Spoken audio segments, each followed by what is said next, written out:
Hello students, आज हम class 9 का हिंदी का नए इलाके में खुशबू रचते हैं हाथ का अर्थ समझने जा रहे हैं।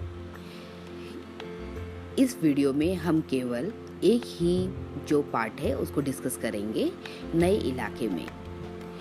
इन नए बसते इलाकों में जहाँ रोज़ रोज़ बन रहे हैं मकान, मैं अक्सर रास्ता भूल जाता हूँ। कवि इसमें कहना चाहता है, शहर में नए नए मोहल्ले कॉलोनीज रोज़ ही बसते रहते हैं, न्यू न्यू बिल्डिंग्स बनती रहती हैं। ऐसी जगहों पर रोज़ नए नए मकान बनते हैं। रोज़ रोज़ नए बनते बनते मकानों के कारण कोई भी व्यक्ति ऐसे इलाकों में रास्ता भूल सकता है। कवि को भी यह परेशानी आ रही है। धोखा दे जाते हैं पुराने निशान, खोजता हूँ ताकता पीपल का पेड़, खोजता हूँ ढहा हुआ घर और जमीन का खाली टुकड़ा जहाँ से बाएं मुड़ना था मुझे। फिर 2 मकान बाद बिना रंग वाले लोहे के फाटक का घर था एक मंजिला।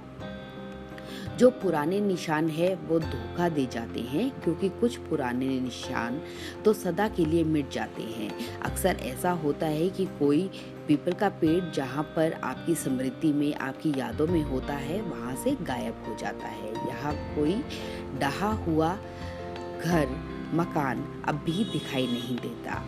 पहले तो जमीन के खाली टुकड़े के पास से बाएं मुड़ना था कवि को, लेकिन अब वो वहाँ पर खाली टुकड़ा नहीं रहा, क्योंकि वहाँ पर किसी की बिल्डिंग या मकान बन चुका है। और उसके बाद 2 मकान के बाद बिना रंग वाले लोहे के फाटक, लोहे के दरवाजे से एक मंजिला 1 फ्लोर बिल्डिंग मकान में जाना था उसे, लेकिन उसे कुछ भी समझ में नहीं आ रहा है। वो हर तरफ रास्ता भूल चुका है। और नेक्स्ट देखिए, और मैं हर बार एक घर पीछे घर चल देता हूँ या 2 घर आगे ठमकता। यहाँ रोज कुछ बन रहा है, रोज कुछ घट रहा है। यहाँ समृद्धि का भरोसा नहीं है। लेकिन हर बार की तरह इस बार भी कवि ठमकता जाता है। मीन्स जहाँ भी जाता है वो या तो 2 घर आगे चला जाता है या 2 घर पीछे चला जाता है। यहाँ पर रोज़ ही कुछ बन रहा है। वहाँ पर रास्ते ढूंढने के लिए आप अपनी याददाश्त पर भरोसा नहीं कर सकते। आप अपनी याददाश्त के ऊपर विश्वास नहीं कर सकते, क्योंकि हर प्रतिदिन कुछ ना कुछ बदल रहा है और एक ही दिन में पुरानी पड़ जाती है दुनिया। जैसे वसंत का गया पतझड़ को लौटा हूँ, जैसे वैसाख का गया भादों को लौटा हूँ। अब यही है उपाय कि हर दरवाजा खटखटाऊँ और पूछूँ, क्या यही है वो घर? समय बहुत कम है तुम्हारे पास, आज चला पानी ढहा आ रहा आकाश, शायद पुकार ले कोई ऊपर से देखकर। एक ही दिन में सब कुछ इतना बदल जाता है कि एक दिन पहले की दुनिया पुरानी लगने लगती है। ऐसा लगता है जैसे महीनों बाद कभी अपने घर लौटा है। अब सही घर ढूंढने का एक ही उपाय है कि हर दरवाजे को दस्तक दे। दस्तक मीन्स नॉक करे। अब तो बारिश भी आने वाली है और उम्मीद है कि कोई परिचित, कोई जानकार मुझे देख ले और आवाज दे कि यही तुम्हारा घर है। कवि बस यही कहना चाहता है।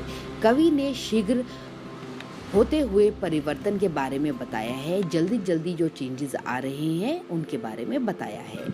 ऐसा नहीं है कि कवि बहुत समय के बाद वहां पर लौटा है, इसीलिए उसे सब बदला हुआ प्रतीत हो रहा है, क्योंकि हमेशा परिवर्तन आजकल बहुत जल्दी जल्दी आ रहे हैं।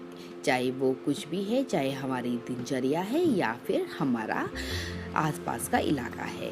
ऐसे नहीं है कि वह बसंत के बाद पतझड़ में लौटा है, ऐसा नहीं है कि वह स्प्रिंग के बाद ऑटम में लौटा है, ऐसा नहीं है कि वह बैसाख को गया था लेकिन भादों में लौटा है। वह तो कुछ ही दिनों में वापस आया है, लेकिन फिर भी उसे सब कुछ बदला हुआ दिखाई दे रहा है और वह अपना घर पहचान नहीं पा रहा। अब तो एक ही उपाय है कवि के पास, या तो वो हर दरवाजा खटखटाए या फिर हर व्यक्ति से बार बार यह पूछे कि उसका घर कहाँ पर है। इस कविता का अब हम सरलार्थ लेते हैं। कवि कविता में कवि वर्तमान समय में चल रहे निर्माण के ऊपर व्यंग करते हुए यह कहना चाह रहा है कि दुनिया में कुछ भी स्थायी नहीं है, फिक्स नहीं है। हर व्यक्ति को, हर वस्तु को समय के साथ बदलना ही पड़ता है, जिसकी वजह से हमें परेशानियों का सामना करना पड़ता है, क्योंकि हम बहुत जल्दी ही किसी वस्तु के आदी हो जाते हैं, हैबिचुअल हो जाते हैं। इसीलिए कवि इस कविता में आधुनिक समाज में प्रतिदिन होते निर्माण की बात कर रहा है। उनके अनुसार इस जल्दी निर्माण की वजह से अब खुद के घर को पहचानना ही मुश्किल हो गया है। भटक जाने के कारण कवि अभी तक घर नहीं ढूंढ पाया है और अब ऐसा प्रतीत हो रहा है कि बारिश होने वाली है।